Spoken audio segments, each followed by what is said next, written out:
To reach Chile's San Jose mine, you leave the city of Copiapo and head deep into the Atacama Desert. Claudio knows the road well. He used it to get to work in the mine. There is some here, and over there too. There's some copper and a little bit of gold. It generates a lot of money. That's why Chile is so rich. Beyond the dunes is one of the largest copper reserves in the world.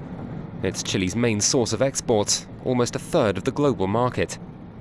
Chileans call this the Flowery Desert, but as the road sweeps on, the scenery changes. It's taken an hour and a half to reach the mine. Since it's closed, we're going to park over there. And here is the famous San Jose mine. It's been a year since the 33 Chilean miners who were trapped underground for 69 days were saved thanks to a massive rescue effort.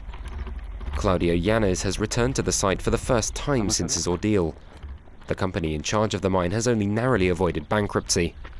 It mothballed its operations here shortly after the accident. Now there are just 2 guards left to watch over the abandoned site. Over there was the banner with all the families. And that's where they had a barbecue. One of the guards recognizes Claudio. A visit from one of the miners now is quite a rarity. If you want to enter over there, it's possible. No problem at all. The mine's access point is still there, but it's been deemed too dangerous to use and has since been sealed off. Oh, it was terrible. Bad memories. When we were in there, we had nothing to eat. And we couldn't get out. Little remains on the surface now as a reminder of the 2,000 journalists watching and waiting for the miners' rescue. There were all these people all around, the press and television reporters, who were all asking so many things, as if we were savages. We felt persecuted. And it was hard to be there with these journalists. They really bothered us. 34 years old, Claudio was a drill operator. Psychologists have monitored his progress since leaving the mine, but he's still in a delicate state of mind. He stands on the empty plot of land, seemingly overwhelmed by his memories. Come and see. This is where we all came out, thanks to the capsule.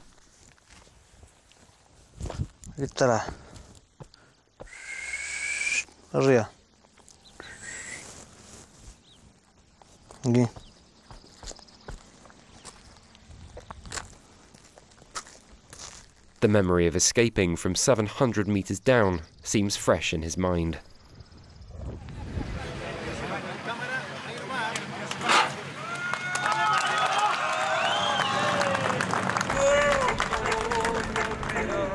On the weekend of September the 18th, Copiapo and its 130,000 inhabitants were gearing up to celebrate Chile's independence with 4 days of festivities.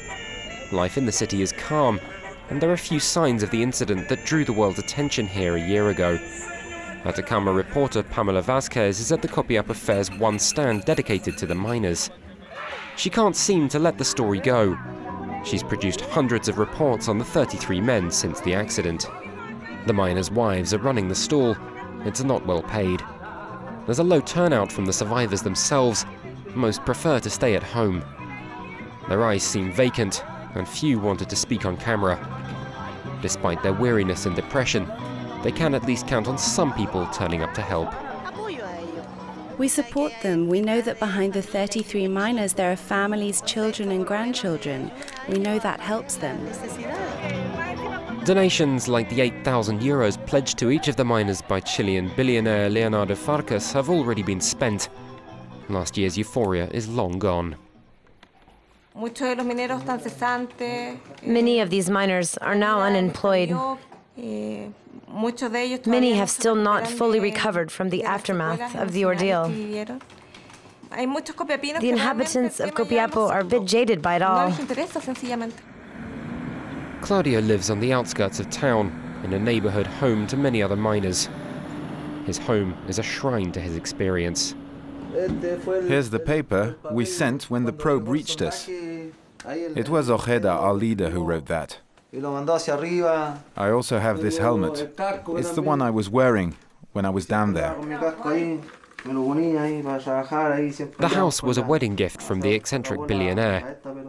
Claudio has little to do but spend his days here with his memories or watch TV. He's had no success in finding work since he left the mine. Some people say, no, we're not going to employ them. They say, if we do, they'll be haunted by their bad memories. It's a burden to them. The miners were meant to be compensated after their rescue and a redeployment unit established. Claudio's wife, Cristina, is disillusioned.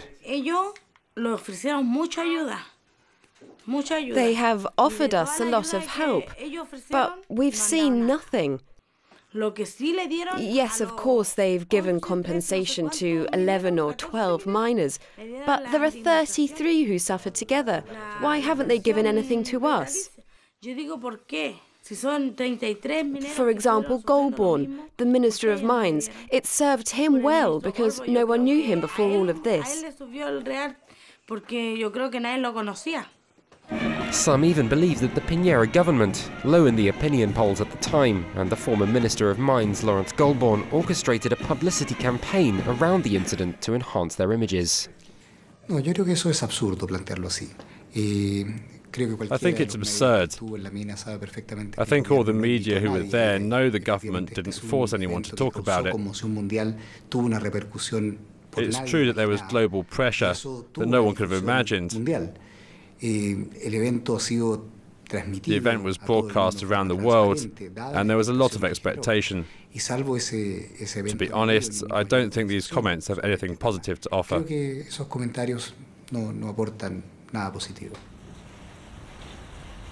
Since his rescue, another miner, Mario Sepulveda's, found a taste for the limelight and numerous press conferences. France 24 decided to contact him.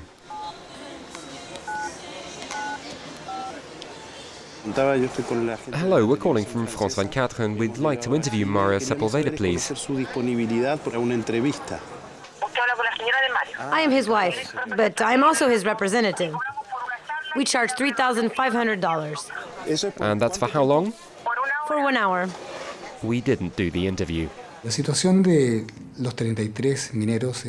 all the 33 miners are in the same situation.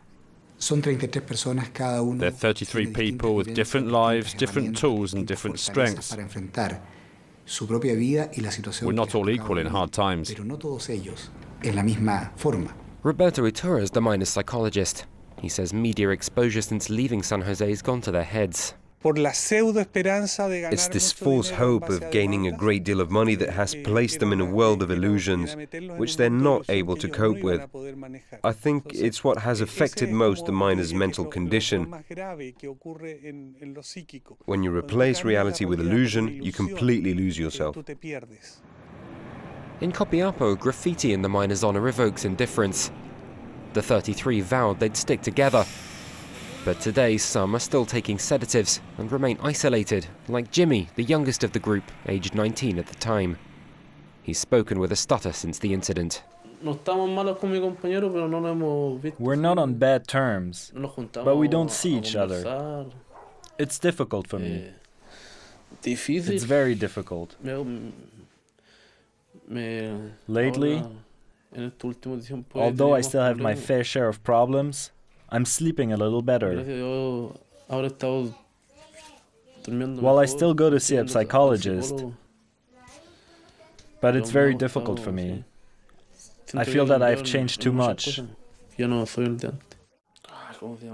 Jimmy holds on to souvenirs he brought back from around the world during visits with his fellow workers. He finds them reassuring. And so a medal proves that I'm still fighting today. Too young to receive a pension, Jimmy can do little more than stay at home. Night falls on Copiapo. Back at the fair, festivities are ongoing.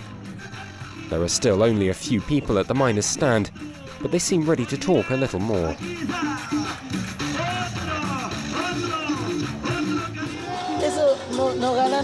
Many are corrupted here, and they earn millions and millions. Here they play the innocent. What are they doing, these people? They are supposed to be inspecting all of the mines. You know, in every city there are delinquents, and for just a few pesos more, they don't care about people's lives. They don't care that people die. Families' complaints that the state still hasn't learned its lesson have been constant since the San Jose accident. They say it was caused by a lack of safety measures, and in July they filed a complaint against the mining company and the Chilean state for negligence. Their lawyer is famous for defending workers' rights. He's demanding a $1 million compensation package for each miner. They say we've lost a lot. Our co-workers were above ground, but we were down there for 2 months, not knowing if we'd live or die.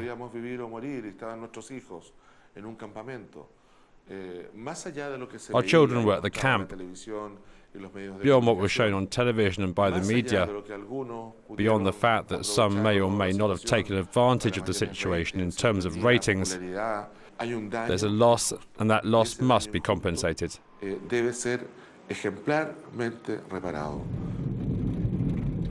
Since the accident, Chile's mining companies have promised to implement greater safety measures. But the copper rush is sometimes too much to resist. A rise in copper prices in recent months has sparked a boom in small mines out of the state's control. 50 kilometers from Copiapó, Pablo Rojas, one of the 33 miners, has gone back on the job. You see here, this machine is out of order. It's been a week now, and we need it to do our work. That's the ore we're extracting.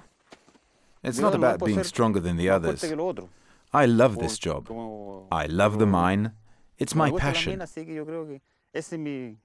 Now, I know some of the situations of the others are really hard, but I'm sure that in the end, some will return to the mine. I have it in my blood. My father was a miner, my great-grandfather was a miner.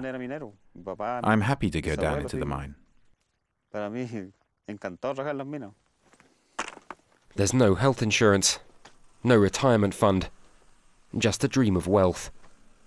According to Chile's Geology and Mine Service, there have been nearly 400 deaths in the nation's mines over the past 10 years.